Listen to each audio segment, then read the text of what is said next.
Hey, are you over 40 and are you struggling with understanding all of this chat GPT and AI and all of these different apps that you're bombarded with each day on social media? I understand it can be very, very overwhelming. And so, what I'd like to do is to invite you to join me for a few minutes. We're going to talk about ChatGPT and AI, and not only what it is, but how you can incorporate it into your daily lives. Because once you learn a few simple actions and you repeat them and you get more and more confident with it, I think that you're going to find that incorporating ChatGPT and Midjourney and all these other AI models, when you find one or two that you really, really like, it's going to help you succeed. It's going to help you flourish, and it's going to help you in ways that you could never have imagined. If you're just joining me, my name is John. I want to thank you so much for joining.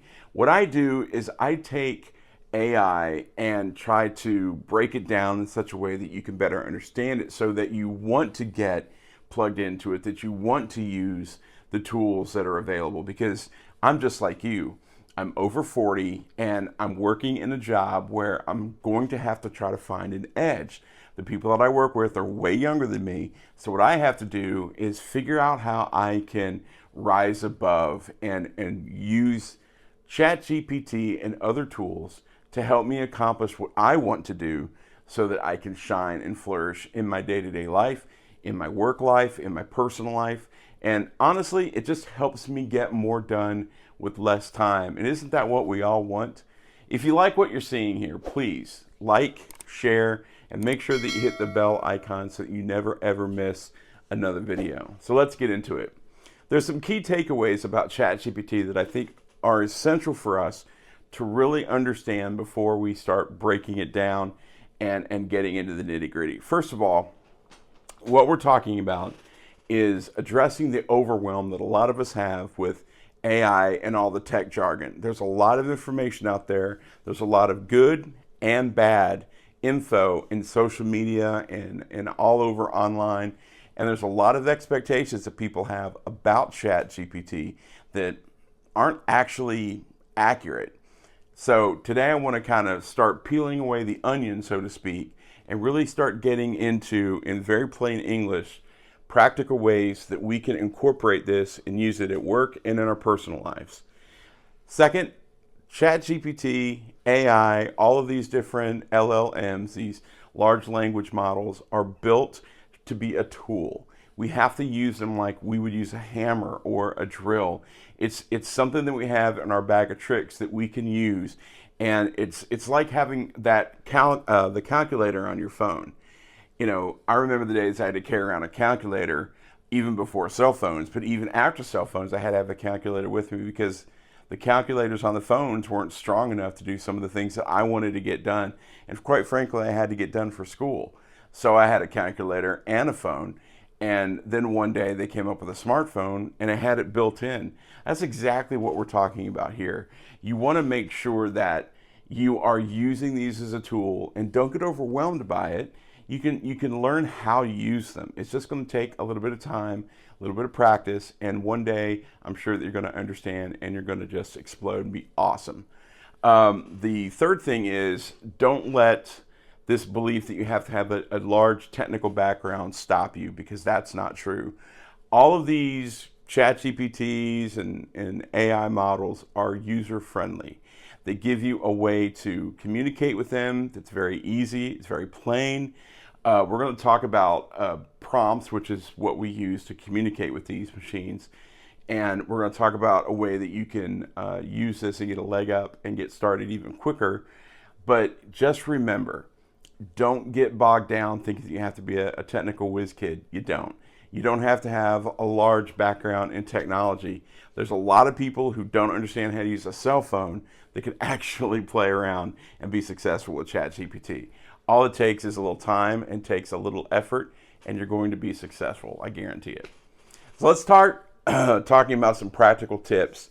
And what I want to focus on, and I've said it a few times here, is ChatGPT. ChatGPT, I think, is one of the most powerful AIs out there.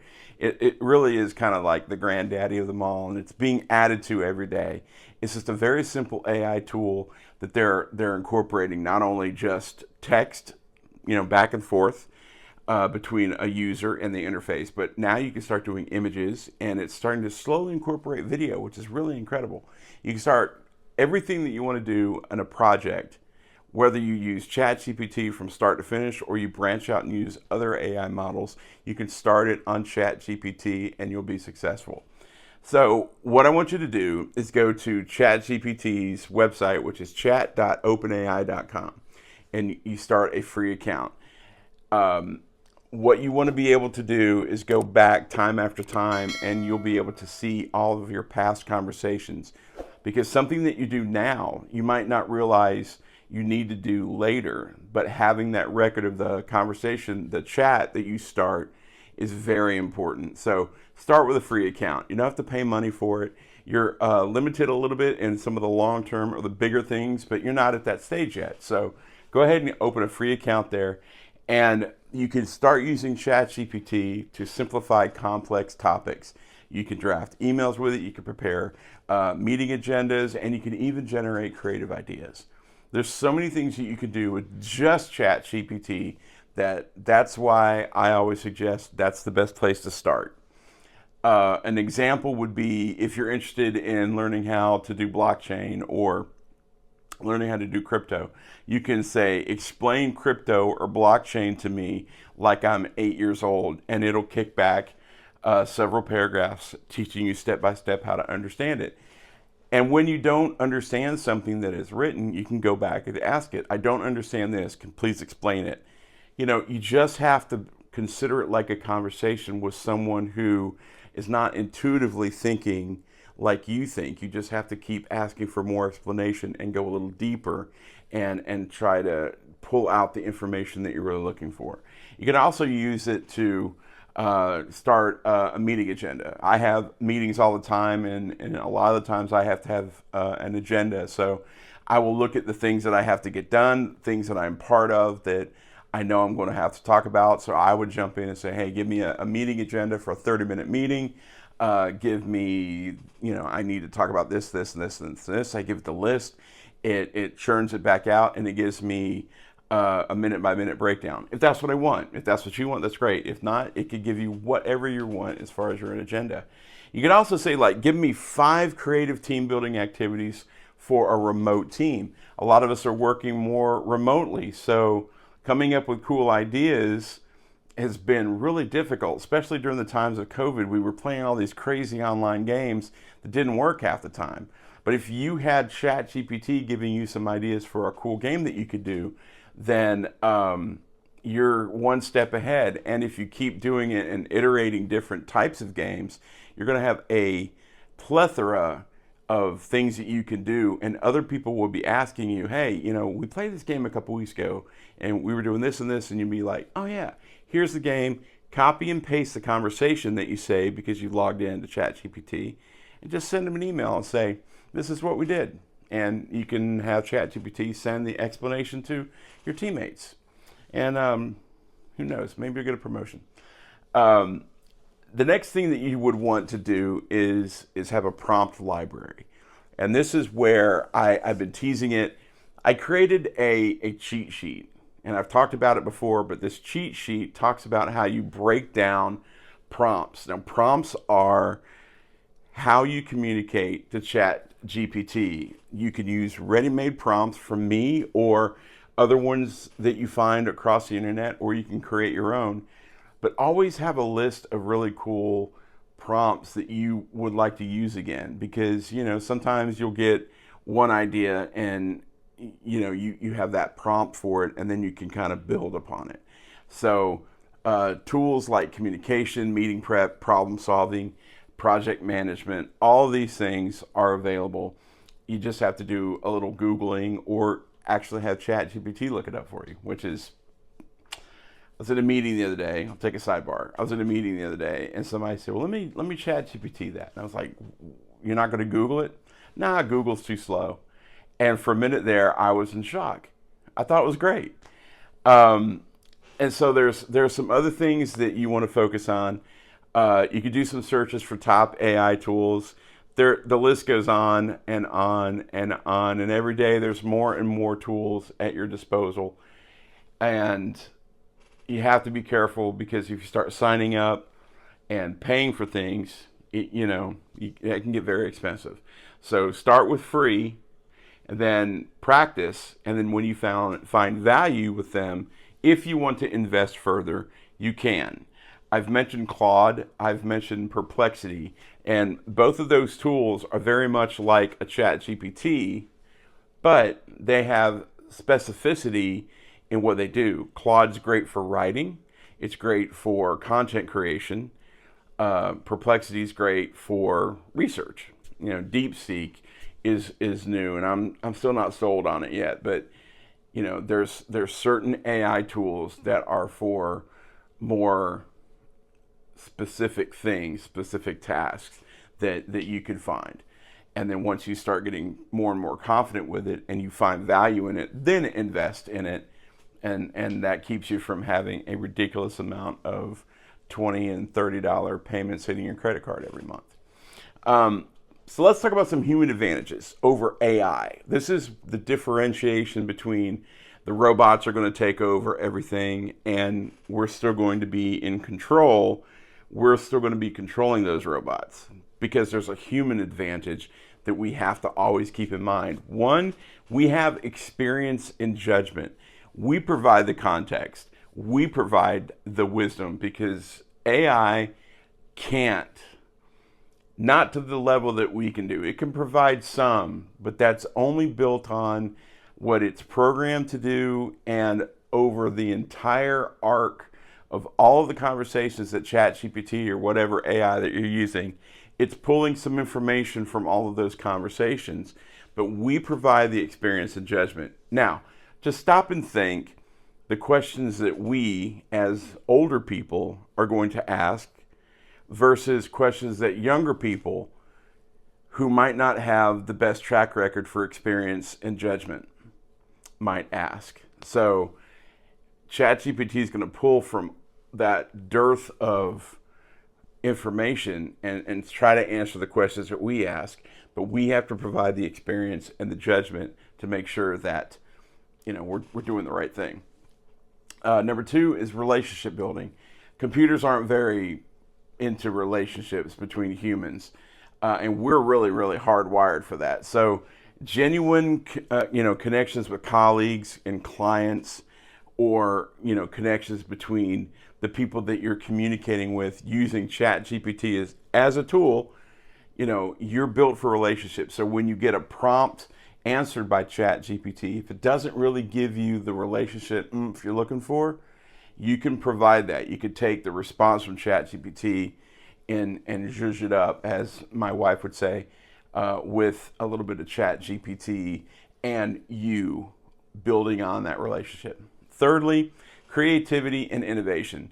Is amazing as ChatGPT or some of these, AIs that do artwork, as amazing as those are, they're not the ones coming up with the creativity or the innovation to really build those ideas. Now, you can give it prompts and you can tell it, I want an image of X, Y, and Z, and it'll create that. But it's not going to sit on its own and just come up one day and say, I want to create this image. We have to decide which AI generated ideas are aligned with the vision of what we want. I have used AI for logos, and they're never quite right. So I usually wind up taking an idea, and then I pull it into my editing software, and I kind of mess with it until I think that it's what I want. So we have to be aware of that. You can't just set it and forget it and let ChatGPT run your life, because it's going to lose what makes you special, and it's going to be more about what, the computer's just answering a prompt, and we don't want that. We also have to deal with the emotional intelligence that ChatGPT does not have. We understand subtle emotional cues better than AI. We understand that we have to be very cognizant of the phrases and the words that we use, because it literally is just trying to answer a prompt from A to B and be as creative as we tell it to be. But it's not going to innately just come up with the emotional intelligence to make sure that the emotional cues that we're trying to set are hit. If you're trying to create a newsletter or an email and you want it to be, fun and uplifting, if it starts out talking about a funeral, it's not going to hit it, So you have to be very aware that AI, while still great, is not going to be the end all cure all. And then finally, we have to keep an eye on the emotional decision making. We have the ability to take those nuanced choices and apply them to those complex situations. So that's just not something that AI is really great at. All right.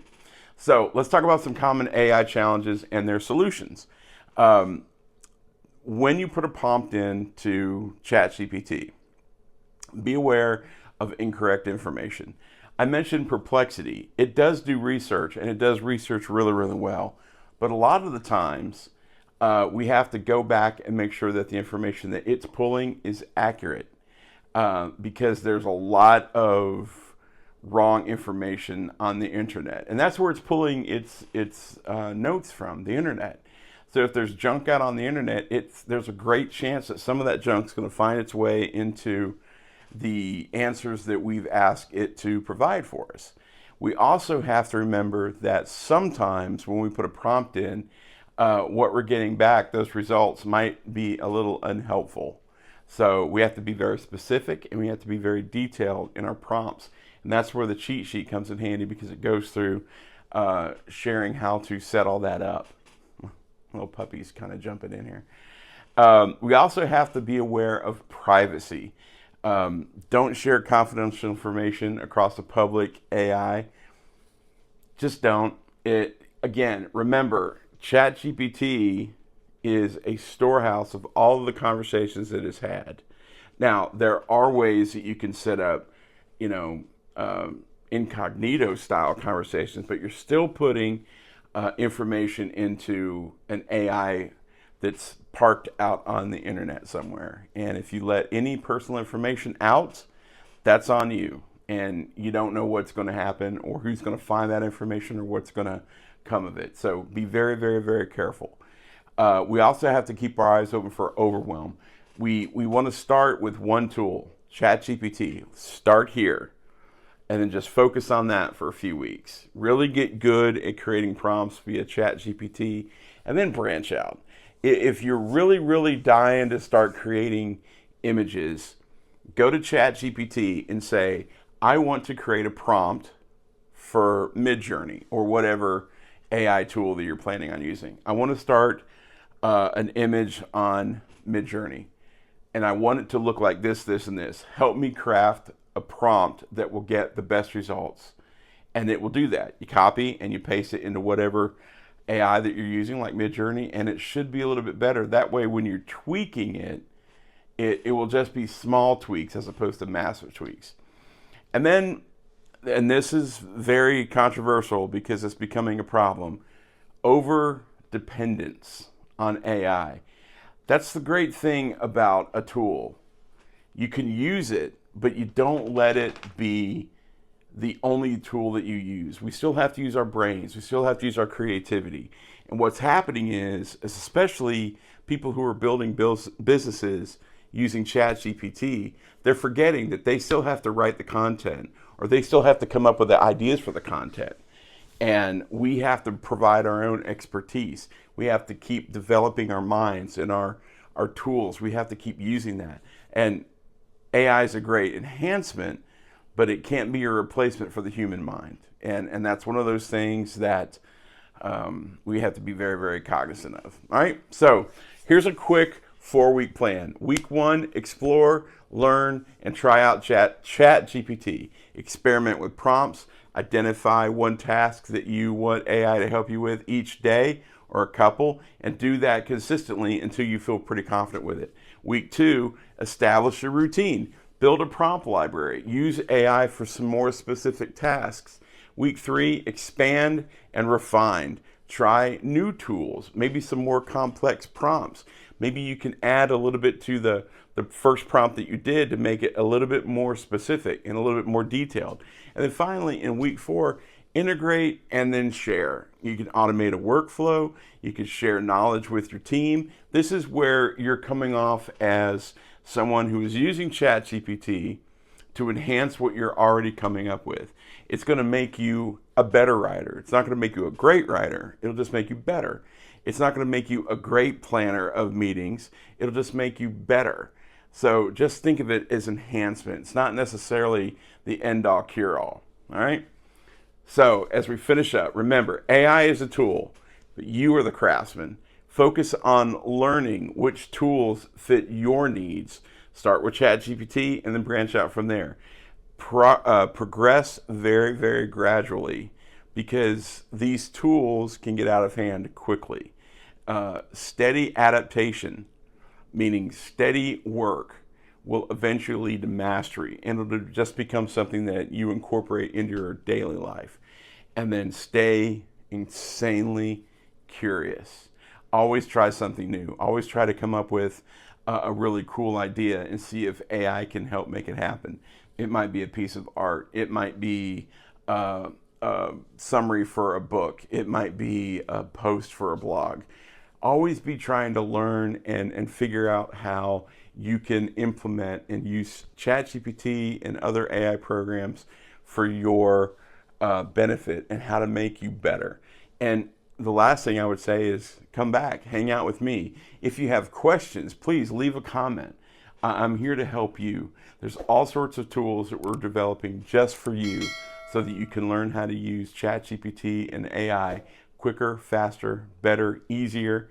But this is how we get started. We do these videos every week. We're going to be putting more and more content up. Make sure that you find me across my social networks. Again, my name is John Donahue. I am so glad that you're here. If you have any other questions, again, hit me up, and I can't wait to see you in the next video.